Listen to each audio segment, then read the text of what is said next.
이번에 강의할 부분은 뇌소획계의 6효를 전체적으로 살펴봤기 때문에 하나하나를 짚어가고자 하는 것입니다. 그러면 초6효로부터 살펴보기로 하겠습니다.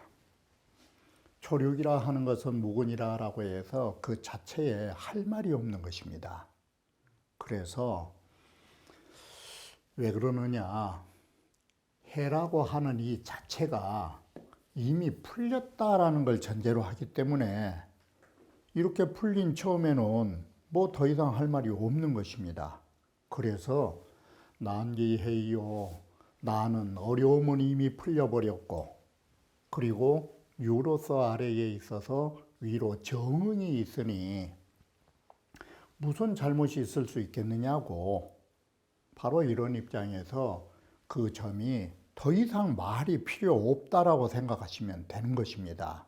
그래서 무구라는 이런 간단한 두 글자로서 이 효를 마무리 져버린 것입니다. 바로 여기에 상유정응이라는 말을 공자께서 강유지제라는 말을 쓰셨기 때문에 주자는 여기에 상유정응이라고 말하게 되는 것입니다. 그래서 그가 무구리라. 용상이 시왈 진양이 동어험상하야. 진양이라고 하는 진께의 양이 감께라고 하는 위에서 움직였다라고 하는 것은 위에서 움직였으니까 벗어난 것입니다. 그래서 초여 이응하니, 초효는 더불어서 바로 위로 구사와 정흥이 되니 뇌의 해산후 둔권자니, 바로 힘입어서 이 소리예요. 초륙이라고 하는 것이 구사에 힘입어서 이 둔건이라고 하는 글자는 어려울 난자만 말하고 있는 것이에요. 이 어려움 속에서 해산될 수 있었던 것이니, 아니요 그제야 무슨 어려움이 허물될 게 있겠느냐라고 말한 것입니다. 구이라 하는 것은 전액 사모하여 사냥에서 3마리의 여우를 잡아서 득황신이라고 해서 중도와 화살이라는 것은 언제나 고들직자를 뜻한 것입니다. 중도와 직도를 얻었나니 정도로 하면 기라리라라고 해서 우리는 보시는 바와 같이 구라고 하는 양이 음의 자리를 갖기 때문에 부정의가 되는 것입니다. 그러므로 부정할 수 있는 소지가 있기 때문에 그러지 않으면 길하다라고 말하는 것입니다. 차요 취상지어는 미상이라 라고 말해서 어떻게 해서 3마리의 여우가 될까, 이 부분이 확실하지 못하다라고 주자가 인식한 것입니다. 주자는 글을 쓸 적에 확신이 가지 않은 것은 분명하게 이의 전이 의심된 부분은 항상 의심 그대로를 전해주는 것입니다. 바로 이것이 공부한 사람으로서 정직한 것입니다. 아는 것은 아는 것이고 의문된 부분은 의문이 된다라고 전제를 걸어놓은 것입니다. 그러니 여러분들께서 이 부분을 다른 각도에서 살펴볼 필요성을 전제해 주는 것입니다. 그러자 혹자의 말을 인용해서 자기의 말처럼 주자가 의문을 가지고 있지만 어떤 사람은 이렇게도 말하더라고, 의문 속에서도 이런 설은 있더라고, 이렇게 대비해 주는 것입니다.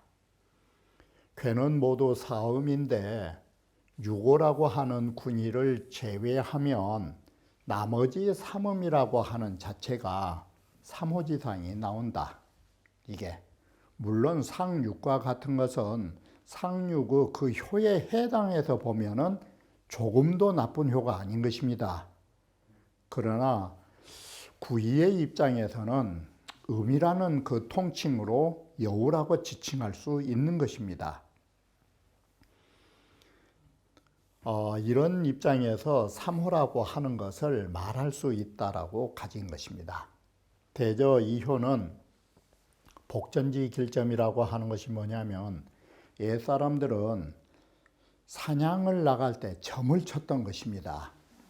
바로 왜 그러냐면 주역점의 발달이라고 하는 것이 농경사회의 발전이 아니라고 하는 말이 있는 것입니다. 점이라 하는 것은 위태로움을 전제로 하는 것입니다. 바로 가장 이 수렵시대라고 하는 것은 맹수들과 맞닥뜨리기 때문에 항상 위험을 안고 사는 것입니다. 그런 위험 속에서 점이 발전했다라고 말하는 것이 정설인 것입니다. 이게 그런 입장에서도 말할 뿐만 아니라 예전에 군사훈련은 짐승 사냥을 통해서 군사훈련을 하는 것입니다. 동시에 이런 사냥을 통해서 군사훈련과 동시에 제사의 희생도 마련한 것이 사실인 것입니다. 이런 복합적인 요소로 고대에는 사냥이 바로 상례화된 것입니다. 그럴 때 점을 친 것입니다. 그런데 좋은 점이라고 말하는 것입니다. 이것이 의미로 또 부연하면 또한 그 삼이 삿되고 미혹한 것이 여우를 말합니다. 이런 것을 제거하면서 중직한 사람을 얻는 도가, 다시 말하면 사냥에서 3마리의 여우를 잡았다라는 것은 소인배 3사람을 제거하고 중도와 정직한 사람을 모셨다라는 말로도 통할 수 있는 것입니다. 그래서 이런 말을 쓰는 것입니다. 그래서 능히 그 정도로 하면 길하지 않음이 없으리라라고 말한 것입니다. 상활 이 구이의 정길은 덕중도얄세라. 물론 구이라 하는 것은 이 부정이라고 하지만 정보다는 상위 개념이 되는 중도를 얻었기 때문에 괜찮다라고 본 것입니다. 유시이왈 호자난 성류이 정간하야. 여우라 하는 것은 그 속성이 성질은 유하면서도 꽤 많은 간악한 그런 정을 갖고 있어서 낮에는 꼼짝 않고 엎드려 있다가 밤에 움직이는 동물이어서 이 형태가 꼭 소인배와 같다라는 것입니다. 이게 당해지시하야, 바로 이 해계의 때 시대를 당해서 중군자가, 많은 군자들이 바로 이루어져 있기는 하지만 많은 훌륭한 군자들이 모이긴 모였지만 모였다 해도 부족한 처지이고, 이 말은 뭔 말이냐? 많은 사람은 많이 모였으면 넉넉할 것 같아도 좋은 사람은 한없이 모여도 부족하게 느껴지는 것이고, 반대로 이놈의 하나의 소인배라는 것은 그 한 사람 제거되어도 그래도 남아있는 것이에요. 이게.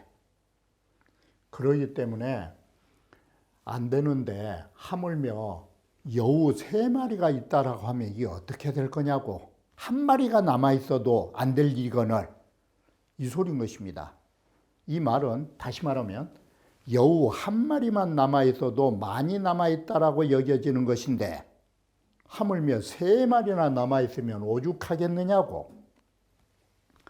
이는 강중지덕을 가지고 있으니 이것은 병도질사지 군자야라, 도를 지니고서 사악한 이들을 미워하는 군자이다.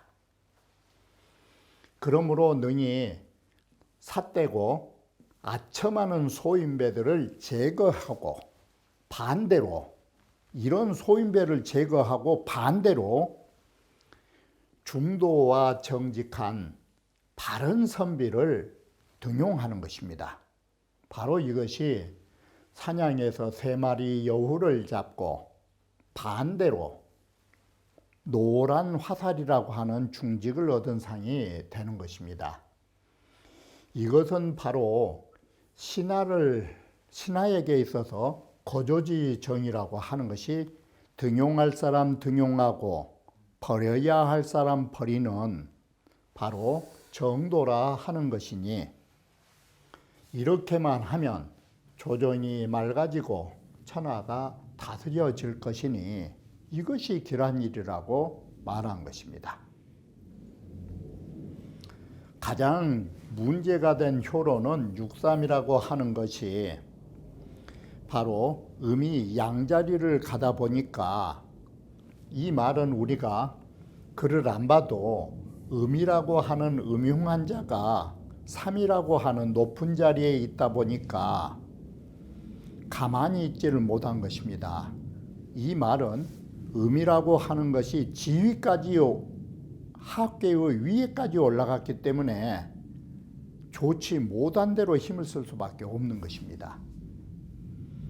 그래서 소인배라 하는 것이 부자, 짐꾼이나 할 사람이 삼이라고 하는 자리가 하계지상, 이 아래 계에 있어서의 윗자리가 되다 보니까 수레를 타는 것입니다. 이 승자는 벼슬한 자만이, 예전에는 벼슬한 자만이 수레를 타는 것입니다. 그래서 소인배로서 높은 자리에 올라가서 벼슬을 하고 있다가 되는 것입니다. 그래서 치구진이 나를 해칠 도적이 이르러 오는 것을 초치 내가 불러들인 것이다. 이게 이 사람은 아무리 정도로 할지라도 부끄러운 일이다. 여기에 대해서는 개사에서 구체적으로 말하고 있기 때문에 더 이상 말할 필요가 없다라고 주자가 말한 것입니다. 정린이라 하는 이 두 글자는 아무리 정도로 얻었다 할지라도 이건 부끄러운 일이라 하니, 유피 거지면 지금이라도 벼슬을 놓아두고 피해서 벼슬을 그만두면 그래도 괜찮을 거라고, 그래서 벼슬을 하면 절대 안 된다라는 것을 말해주고 있는 것입니다. 주자께서 말씀하신 바와 같이 개사에 자세히 갖춰졌다라고 하는 것은 이 부분을 가지고 말한 것입니다. 자, 이 부분을 공자께서 뭐라 말했느냐?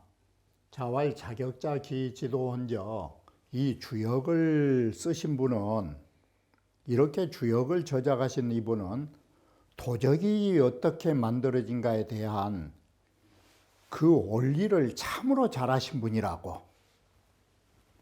자, 여괄 부차성 치구지라 하니 짐꾼이나 할 사람이 수레를 타서 도적이 다가오는 것을 불러들인 거라고 이런 말을 하니, 부야자는 짐이나 질 사람이라는 것은 이건 소인지 사야오 그런 것입니다. 소인배들의 일을 해야 할 사람인데 라는 말이 되는 것입니다. 그리고 승야자는 수레를 탄다라는 것은 기구라는 기자입니다. 바로 여기에서 말한 군자는 벼슬한 자를 말하는 것입니다. 수레라 하는 것은 벼슬한 사람이 타는 도구라는 뜻이 되는 것입니다. 그게 그릇기자인 것입니다. 벼슬한 자만이 타고 있는 것이니, 소인이 성군자직이면 소인의 자격으로서 군자의 이러한 수레를 탄다라는 것은 도사탈지라 어떤 도둑놈들이 그것을 빼앗으려고 생각할 수밖에 없다. 저런 사람도 탄다면 나도 저런 데에 올라갈 수 있을 거라고 도적질을 가르쳐주는 일이 되는 것입니다. 그래서 상만합하면, 자, 우리 예를 들어보자. 위로 거만하고 아래 백성들에게 포악질을 한다면 이게 소인배로서 높은 자리에 올라가면 반드시 이렇게 되는 것입니다. 위로는 임금에게 거만하고 아래는 백성들에게 포악질을 하는 것입니다. 이렇게 해서 벼슬을 하면 도적들이 그를 정벌하려고 자연히 생각하는 것입니다. 자, 그러면 여기에서 공자께서 명언을 하신 것입니다. 자, 이것이 뭐냐? 만장이 회도요. 만장이라고 하는 것은 우리는 보물이 있으면 꼭꼭 잘 감춰놔야지. 만장이란 것은 허술하게 간직하면 이 소리인 것입니다. 허술하게 간직하면 어때요? 내 주머니에 돈다발이 보이고 그렇게 걸어간다면 옆에 사람들에게 무엇을 보여주고 있는가? 제발 내 돈 좀 뺏어가시오라는 것하고 같은 것이에요. 그것이 허술하게 간직하는 것은 도적질을 가리키는 격이고, 여인으로 말하면 여인들이 화장을 하고 그렇게 단장을 하는 것은 무엇 때문인가? 나 좀 꼬셔주시오라는 것하고 똑같은 것이에요. 이게 야용이 야자가 단장한 것이고 용도 꾸민 것이에요. 이렇게 아름답게 꾸미고 좀 그렇지만 너무나 요사스럽게 짙은 화장을 하고 짧은 치마에 짧은 옷을 입고 나간다는 것은 그것은 음란을 가르친 것이다 라는 말이 그 소리예요. 남자들더러 파리처럼 좀 붙어주라고 그런 말과 같은 것이에요. 이것이 스스로가 다 불러들인다 이 소리예요. 그러니 여괄 부차성 치구지라하니 이런 도둑을 불러들인 것이다. 여자의 밤에 짙은 화장은 남자를 불러들인 격하고 똑같은 격이다 이 소리예요. 상활 부차승이 역가죄하며 짐이나 질려지니 수레를 탔다라는 것은 추악한 일이고 나에 의하여 그런 도적을 불러들였으니 융을 불러들였으니 또한 누구를 탓하랴. 제 잘못이지. 육삼이 음유지자와 험사지극으로 바로 짐꾼이나 할 짓이라는 것이 이 점이에요. 음흉하고 그야말로 음유한 바탕에다가 아주 속임수가 극치에 이른 소인배로서 위호 대hin지상하니 삼이라고 하는 것이 대신지상이에요. 대신은 바로 그 위의 자리예요. 그 위에 있으니까 삼이라는 것은 그 위에 있으니까 신하보다도 더 높은 자리에 있는 것이에요. 그러니 이것이 꼭 뭐다고 다르랴. 시정의 부판지 소인이 저자거리에서 짐꾼이나 하면서 물건이나 팔아야 할 장사치가 일조에 어느 날 하루아침에 승공경대부지로고 하여 공경대부의 관청에서 내려준 수레를 로고라 하죠.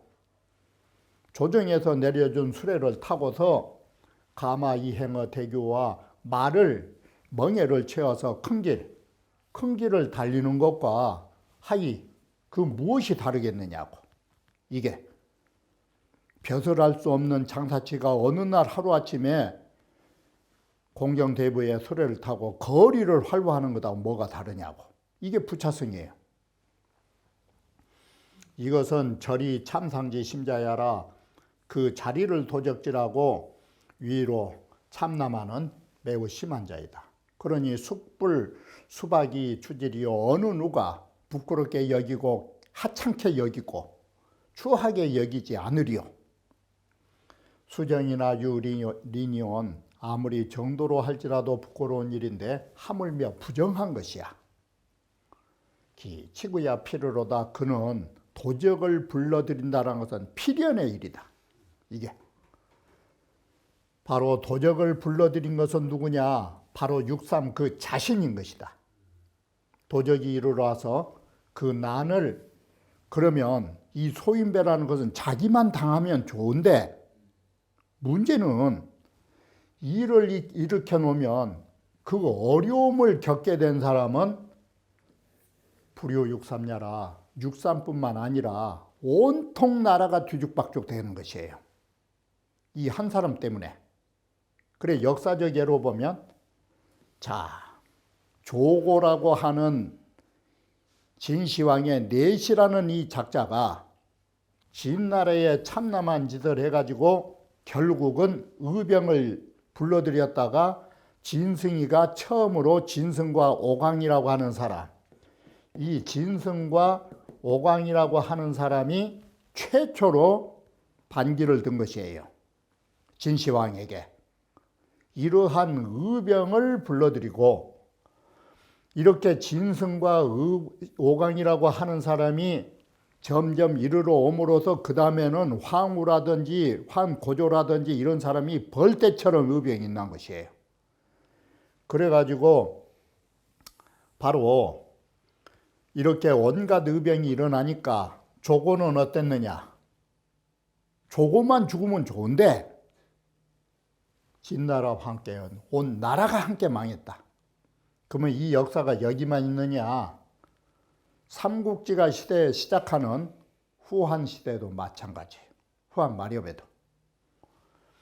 이 조충이라는 내시와 장량이라는 내시가 후한의 모든 권력을 마음대로 해가지고 결국은 동탁을 불러들이게 됐고 동탁이 정권을 잡음으로 해서 동탁을 죽이는 왕윤희가 생기고 그리고 나서 삼국의 전쟁이 일어난 것이. 바로 동탁이 이제 오게 되자 이 조충과 장량은 결국은 삼국의 전쟁이 일어나면서 한나라로 모두 멸망했다. 이게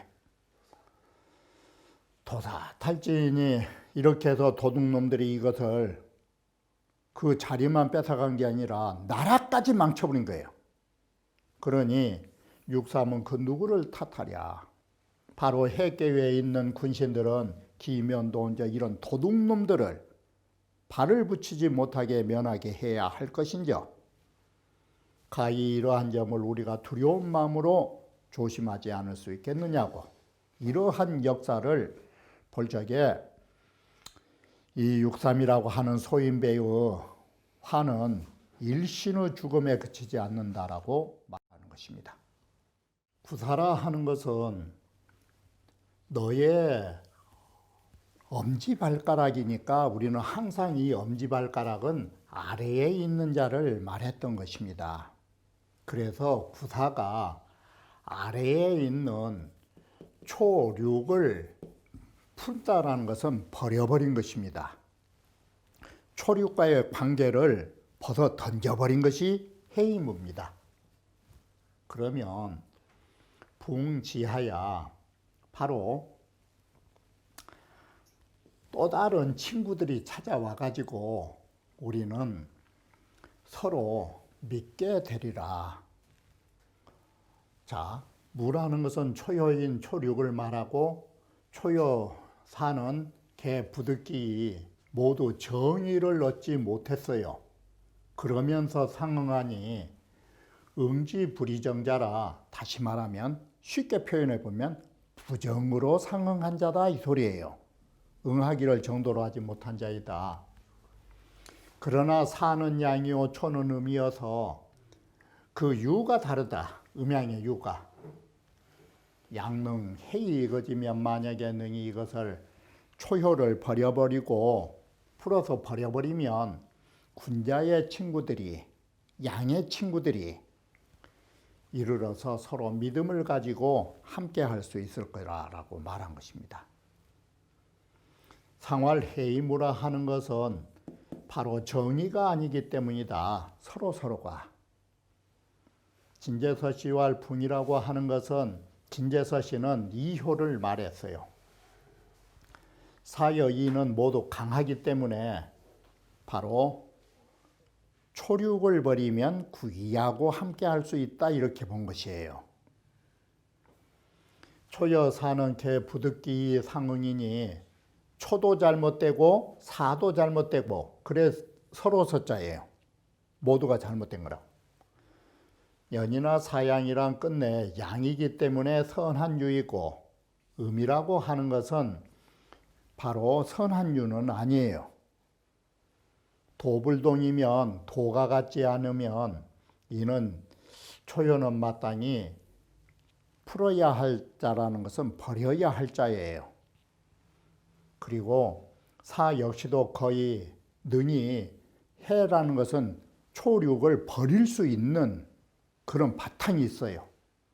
그러므로 곤면하여 말하기를 양능해거료 초면, 만약에 초효를 버려버리면 나의 선유가 부르지도 않았는데도 구의가 절로 찾아오게 되는 거라고. 여기에서 말한 풍지사부라 하는 것은 뭘 우리는 이걸 봐서 알 수 있느냐. 사가 처음 초효와 초륙과 상응할 때에 개 내유 불상부자이라 초효하고 사효 관계는 애시당초부터 서로 믿음의 관계가 이루어지지 못할 사람이라는 것을 알 수 있다라는 것이에요. 그러므로 이렇게 초효를 버림에 이르러서는 또한 유가 같지 않다라는 것, 유가 같지 않은 데에서 연유했다라는 것은 참으로 그럴 수밖에 없는 것이에요.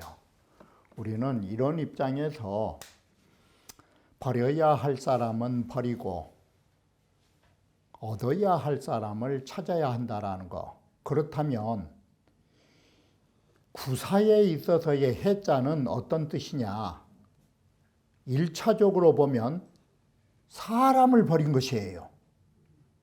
그런데 사람을 버린다라는 것이 해자의 뜻에 쓸 때 이게 우리는 그 점을 아셔야 돼요. 어려움이라는 것은 소인에 의해서 만들어졌기 때문에 소인배를 제거하는 것이 어려움을 풀어나가는 일이라고 우리는 아셔야 되는 것이에요. 그래서 여기에 초력을 버린다라는 것은 소인배를 버림으로 해서 어려운 일이 풀린다라는 그러한 논조를 가지고 이 글을 쓰고 있다라는 점을 눈여겨보셔야 하는 것입니다. 얼핏 보면 그 사람을 버린다라고만 생각하지 마시고 그 사람을 버리는 것은 그 어려움의 장본인을 버린다라고 이 글을 보고 있는 것입니다.